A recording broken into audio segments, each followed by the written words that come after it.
In today's video, I'm going to teach you how to integrate Calendly with Notion using automation tools like Zapier or Make.com to streamline your scheduling process. If you're looking for a way to effortlessly keep track of your meetings in Notion without manual data entry, you've come to the right place. First off, you'll need to make sure that you have both a Calendly account and a Notion account set up. These platforms are fantastic on their own, but become even more powerful when combined. Calendly, as you might know, is a great tool for scheduling meetings without the hassle of back and forth emails. On the other hand, Notion is a versatile workspace where you can organize everything from your to-do lists to databases. Once you've got these accounts ready and waiting, head over to either Zapier or Make.com. Both platforms are excellent for creating workflows that connect different apps, automating repetitive tasks, and saving you valuable time. Choose the one you're most comfortable with or the one that fits best within your budget and requirements. Next, you'll need to authenticate both your Calendly and Notion accounts on your chosen automation platform. This is crucial because it allows Zapier or Make.com to access the necessary data from both services securely. During this process, you might be asked to log into each account and confirm the permissions that allow your automation platform to operate.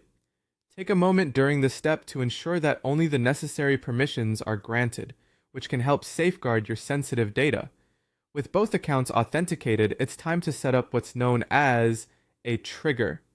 In our case, the trigger will be a new scheduled meeting in Calendly. This is essentially the event that kicks off our entire workflow.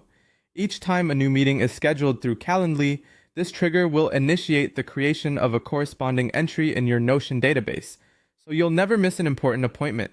Now that the trigger is in place, it's time to map the details of each event from Calendly to specific properties in Notion.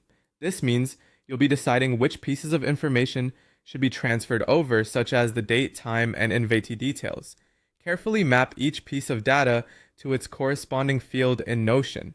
This alignment ensures that your entries are organized and useful. Finally, you want to test your new workflow. This step is vital to ensure everything functions as expected. Schedule a test meeting in Calendly and check Notion to see if the details appear correctly. If everything looks good, go ahead and activate your workflow.